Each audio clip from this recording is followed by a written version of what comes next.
So updating on I bought a boat.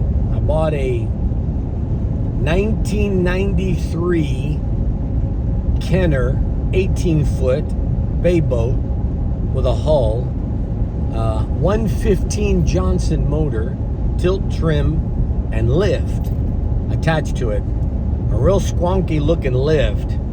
It was a strange compressor that was on the back and sat on top of some 4x4s. Very shady. We're going to talk about that here in a little bit.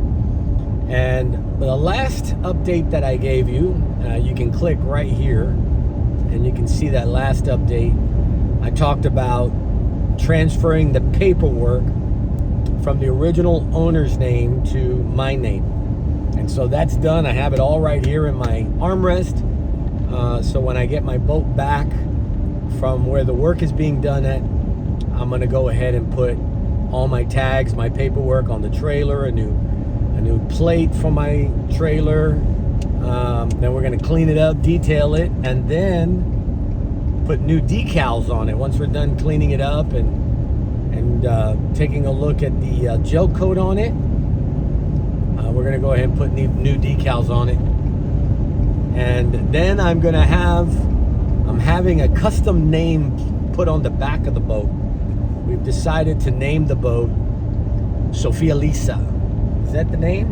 Yes, Sophia Lisa. My wife says that's the name, Sophia Lisa. We're going to christen it the Sophia Lisa. And we'll tell you all about that name later. Sophia Lisa's asleep right back there right now. Anyway, so I can't wait to do that. I really can't wait to get my hands on the detailing of the boat. And one of the reasons why I bought a used boat, I'm calling it a zero to a hero. The reason why I did this was my wife and I have been gone from the Rio Grande Valley here in the South Padre Island area about 20 years. And when we moved from the Rio Grande Valley, we had a 25-foot Baymaster 150 Evinrude motor, and that boat was bought brand new for about $25,000 to $27,000. Trailer, boat, motor, everything brand new, and it was fantastic. And only $25,000. When we came back after 20 years, we went to go look at a boat equivalent to the boat that we had. And we're looking at like $100,000 boat. $100,000. So we started shopping around, and the cheapest decent sized boat were still $65,000, $70,000 brand new. We're talking about 125 to 175 horsepower motor. We're talking about maybe I think I was looking at about an 18 to a 25-foot boat, anywhere in between there. Nothing fancy, no towers, nothing fancy, no sun covers, just a basic boat, lift, tilt, trim, live well, ice chest, seats, not even a depth finder, no troll motor, nothing fancy. $65,000 before taxes, brand new. Now I gotta tell you something. Today that's the norm. I'm convinced that's the norm, and the prices will not go down. The prices are only going up. And I said, there's no way that I'm gonna pay $65,000 for a boat. I'm an investor. Here's what an investor does. An investor buys low, sells high. I have to make money at the beginning. So why would I want to buy a brand new boat? I had to really look at what are the options. So I went looking around some of the used boats. I said, let me find some of these used boats. And the cheapest semi-new boat, we're talking about a boat that probably had about 100 hours, a little bit more. We found one that we really liked, 18-foot. Had a 115 engine on it, lift, tilt, and trim. Had a, let's see here, had a deck in the front, a little casting deck in the back. $39,000. The guy advertised it takeover payments, which I got to tell you something. Don't give me this takeover payments as taking over payments. There's no such thing and nowadays as taking over payments. They're just using that to say buy my boat. Because when I said I'll take over the payments, saw what the payments were. I said, sure, I'll take over the payments. He said, give me $6,000 down and take over the payments. The payments were $380 a month. And I said, okay, I'll consider that. Went over there and I told him, I said, yeah, I could do that. Can we work on the down payment? He said, sure. And so then he goes, here's the paperwork on the boat. You can take this to your bank for your bank to finance the boat. And I said, whoa. I thought I was taking over a payment. Yeah, you're taking over the payment of what I owe on the boat. I said, so all you're really doing is selling the boat. He says, well, yeah. I said, no. I don't want to I don't want to put anything on my credit. I'm debt free. I don't want debt on me. And so he says, well, if you change your mind. I said, yeah, I changed my mind. I'm out of here. And so I left him to his boat. Last I saw, he still had his boat and he wasn't fishing the past couple of years. So I said, there's got to be something better. And I started looking around and said, let me go find a boat that I can buy cash, the money that I have. And if I got to put a brand new motor in it and I can afford to buy it brand new, I'll do that. But I'll see if I find one with a motor that maybe I can work on or have someone work on, a boat that I can work on, get it cleaned up, fixed up, doesn't float, is in good position. And it wasn't easy finding one. I got to tell you, they're out there. There's a lot of them out there.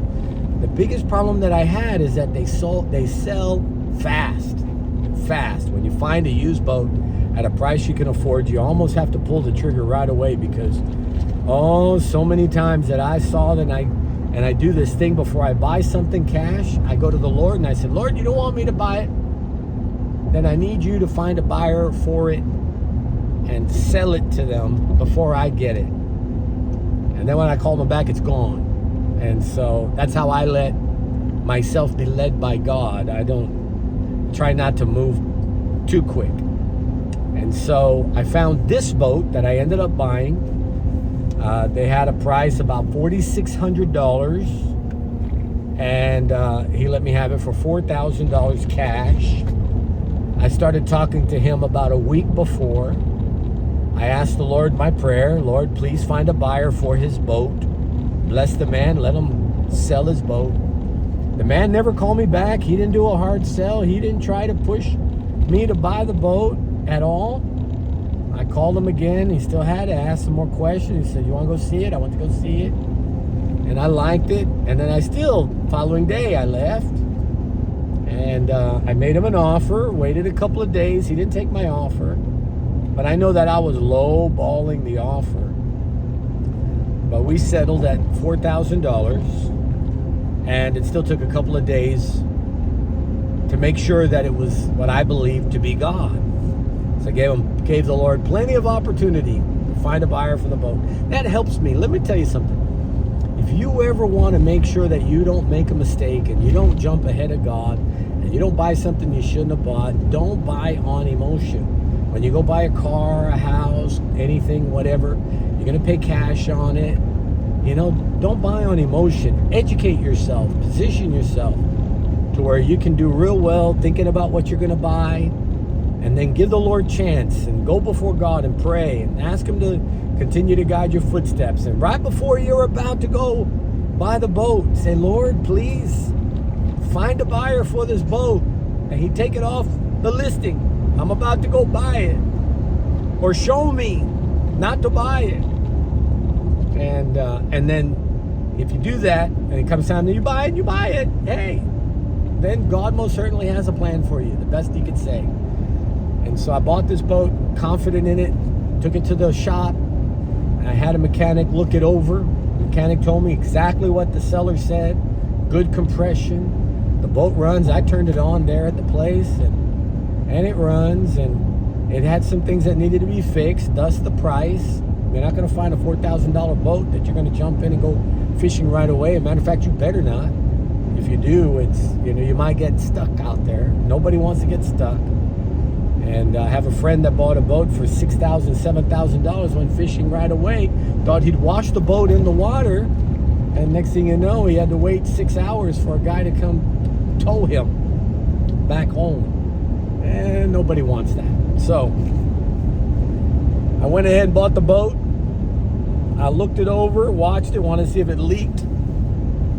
Took it over, called a couple of places, called my buddy Fred Rodriguez with the Texas Sportsman. He gave me some good advice, who to talk to, where to go for fiberglass, for motor, for electronics, for storage, for trailer, everything.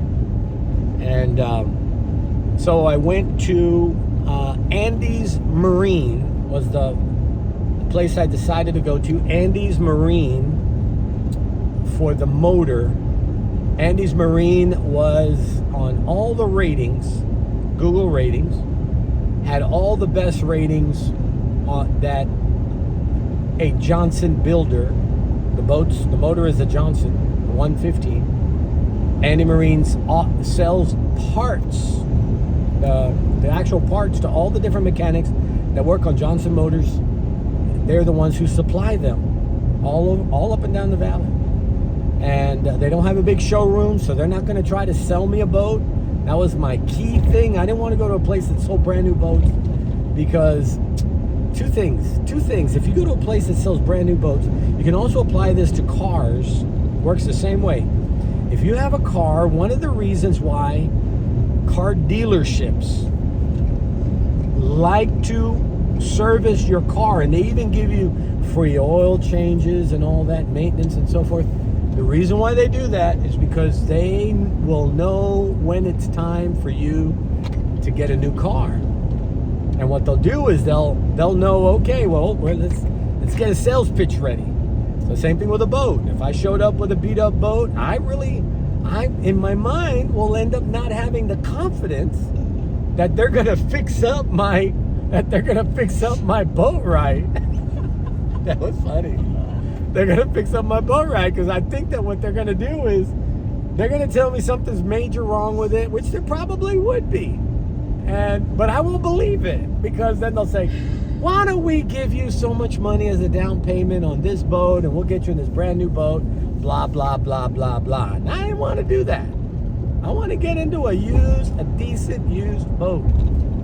So I went ahead and found Andy's Marine. They don't sell brand new boats and all that. And so they worked on it.